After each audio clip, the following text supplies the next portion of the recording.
जब कोई अधिकारी अपने आप को सिस्टम और कानून से बड़ा समझने लग जाए तो समझ जाइए कि वह किसी एक के लिए घातक नहीं होता है, वो सबके लिए घातक होता है, वह समाज के लिए घातक होता है। मैं आपको पूर्व मुख्यमंत्री के OSD उमेश पटेल की एक और कहानी बताऊंगा। पिछली बार हमने बताया था कि किस तरह से उन्होंने कानून का उल्लंघन करते हुए अपने आप को कानून से इतर बताते हुए एक आदिवासी की जमीन को गैर आदिवासी को ट्रांसफर कर दिया था। उसकी खबर हमने दिखाई थी, पूरे कागज के साथ दिखाया था। जब हम उस खबर को लेकर जाते हैं यहाँ के कलेक्टर मैडम के पास में तो क्या होता है पता है, कलेक्टर मैडम हमारा ही नंबर ब्लॉक कर देती हैं। समझिए इस तरह के तो हालात चल रहे हैं। चलो दूसरी कहानी दिखा रहा हूँ आपको कि किस तरह से मेरे हाथ में कागज है और ये घर है। यहाँ पर देखिए, यहाँ पर हमारे कोटवार भैया लोग खड़े हैं और पुलिस वाले भी यहाँ पर आए हुए हैं, वो एक आदेश के परिपालन पे आए हुए हैं। लेकिन आपको बता दूं, कुछ कहानी दिखाऊंगा, कुछ सच्चाई दिखाऊंगा कि किस तरह से प्राइवेट व्यक्तियों को भी सरकारी आवास आवंटित कर दिया जाता है। समझिए, प्राइवेट व्यक्तियों को भी सरकारी आवास आवंटित कर दिया जाता है। और मेरे हाथ में जो कागज है, इस कागज में आपको दिखाऊंगा किस तरह से यहाँ के कलेक्टर ने आदेश दिया था और यहाँ के पुलिस कप्तान ने आदेश दिया था कि सरकारी कर्मचारी को,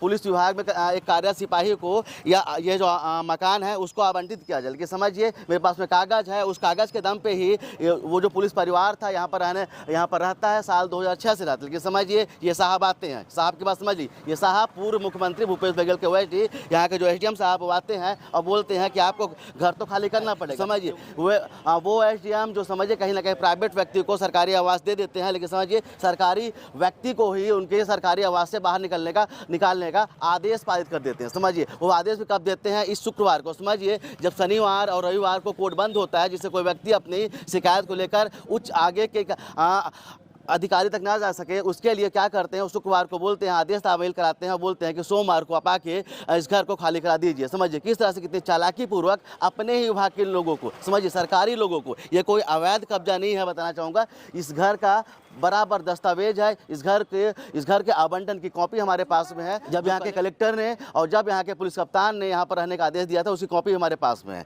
समझिए किस तरह से जब सत्ता निरंकुश हो जाती है तो इसी तरह के परिणाम देखने को मिलते हैं। चलिए हम उस घर पर भी जाएंगे, यहाँ पर जो अधिकारी है उनसे बात करने की कोशिश करेंगे। सर थोड़ा सा कुछ जानना चाहूँगा, सर क्या मामला क्या था सर? इस देखिए सक्षम व्यक्ति से पूछिए इस विषय में। सर आप तो सक्षम है सर, आप तहसीलदार हैं सर।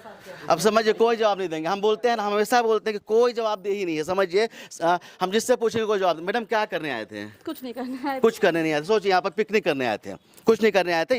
इतना बल है यहाँ पर। समझिए एक सरकारी व्यक्ति के आवास को, जो कि समझिए वो व्यक्ति जो अभी भी कहीं ना कहीं सरकारी काम पे है, वो अपनी ड्यूटी निभा रहा है किसी थाने पे बैठ करके, और यहाँ पर क्या घर खाली कराने का नोटिस यहाँ के SDM साहब थमा दिए गए हैं। और हम पूछते हैं यहाँ के जवाबदारों से तो बोलते हैं कि हमें कुछ नहीं पता, हम क्या करने आए थे। समझ जाइए। अब समझिए अब इनका क्या दोष है। हमारे साथ देखिए पुलिस वाले भी हैं, ये अपने सिर्फ कहीं ना कहीं आदेशों के पालन के लिए यहाँ पर है। उनसे बात करने की कोशिश करते हैं। सर कुछ पता है क्या, कैसा क्या कुछ आदेश था? आदेश के मुताबिक है। अब इनसे पूछ ही सकते हैं ना ही हमारा दायित्व बनता है कि हम इनसे पूछें। हाँ इनके उच्च अधिकारियों से हमने पूछने की कोशिश की, लेकिन वो बोलते हैं कि हम कुछ बता नहीं सकते, हमें पता ही नहीं है।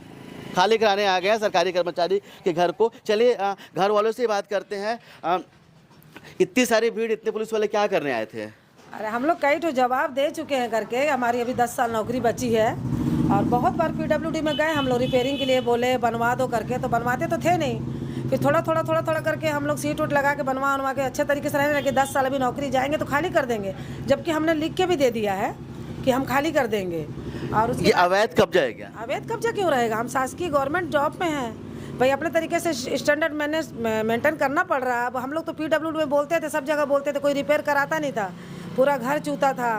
और पूरा मेरे हाथ में कागज है जो आप लोगों ने हमें प्रोवाइड कराया, जिसमें यहाँ के कलेक्टर महोदय का भी आदेश है, यहाँ के पुलिस कप्तान का भी आदेश है। उन्होंने अपने आदेशों में इस घर को आवंटन किया यहाँ के आपके नाम से। जी देखिए तो ना, क्या ये घर इतना बुरी स्थिति में था और मैं हमेशा जाती थी रिपेयरिंग के लिए, बोलने के लिए कोई नहीं बोलता था, बनाता नहीं। चलिए वो फोटो आप हमें उपलब्ध करा देंगे। लेकिन जिस तरह से पुलिस आपको जो नोटिस भेजा गया है, नोटिस भी कहीं ना कहीं शुक्रवार को भेजा गया खाली करने का नोटिस। शुक्रवार को बोले करके आप मकान खाली कर दीजिए और आपको मकान सामान नहीं तो आके फेंक देंगे, ऐसा वैसा। तो मैं बोली मिस्टर तो ड्यूटी में है और मैं अकेले क्या कर लूँगी। फिर शनिवार इतवार सब बंद रहा, हम तो कमिश्नर पर भी नहीं दे पाए, ना SDM पास जा पाए। फिर अभी आ गए मंडे के दिन, सब बोले खाली करो। तो इस तरह का नेतागिरी है, जो भी हो रहा पक्षपात अच्छी बात नहीं है। ऐसे में कोई टेंशन में आके मर जाए, घबरा जाए, BP शुगर हो जाए। अभी मेरे को ही घबराहट इतनी लग रही है अचानक इतने सारी पुलिस को और इतने सारे लोगों को देख के, तो मैं तो कुछ भी मतलब डर गई ना। आप भी तो पुलिस परिवार से हैं, आपके पति भी पुलिस पे ही हैं जी। इसके बाद में ऐसा जो किया जा रहा है, ऐसा क्यों किया जा रहा है? इसके पीछे का कारण जानना चाह रहे हैं। आपके पास तो कागज है, तो फिर क्यों खाली क्यों कराया जा रहा है? बस अब यही है करके लोगों को देखा नहीं जा रहा, थोड़ा सा मतलब क्या अगल बगल कुछ लोग होंगे जो चाह रहे हैं करके कि अच्छे तरीके से रह रहे हैं तो खाली उली करके फिर हम लोग रह ले, जो भी जैसा मनसा होगा। अब उतना डिटेल में तो हम लोग नहीं जा पाएंगे, इतना समय ही नहीं रहता हम लोग के पास कि हम लोग जान पाए, बच्चों को पढ़ाएं लिखाएं कि अपनी ज़िंदगी को जिए। पूजा पाठ करके उठो तो शाम हो जाता है, समझ ही नहीं आता हमको, तो आइडिया नहीं समझ में आ रहा, लेकिन कुछ नेतागिरी हो रहा है, कुछ भी जो भी समझ में नहीं आ रहा है। चलिए, आपने देखा हमारे पास में पुलिस परिवार के ही पत्नी है जो, और इनके पति अभी शायद ड्यूटी पे गए हुए हैं। ड्यूटी पे गए हुए हैं, ड्यूटी पे गए हुए हैं। पुलिस आती है, शुक्रवार को नोटिस देती है और सोमवार को खाली कराने का आदेश देती है। कि समझिए, मेरे हाथ में भी कागज है, आप इसको देखिएगा विजुअल पे। जवाब हम दे चुके हैं कि मतलब हमको आवंटित है, हमको रहने दो। हमने अगर रिपेयरिंग नहीं कराए होते ना तो हम एक बार खाली भी कर देते। हमारा इसमें पैसा लगा है तो हमने अपने हाथों से इस घर को सजाया है, तो कुछ दिन रहने की अनुमति तो मिल सकती है ना भाई। हमको हमारी अभी 10 साल नौकरी है, मतलब 9 साल 9.5 साल, तो हमको कम से कम 4-6 महीना पहले बोले तो हमको समझ में आता है कि भाई हमारा ट्रांसफ़र, हमारा हम मतलब रिटायर हो गए तो खाली कर दे। अभी तो हमारी नौकरी बची है और हम इसमें थोड़ा खर्चा भी कर चुके हैं, तो ये तो सीधी सीधी बात है, किसी का मिला जुला साजिश है।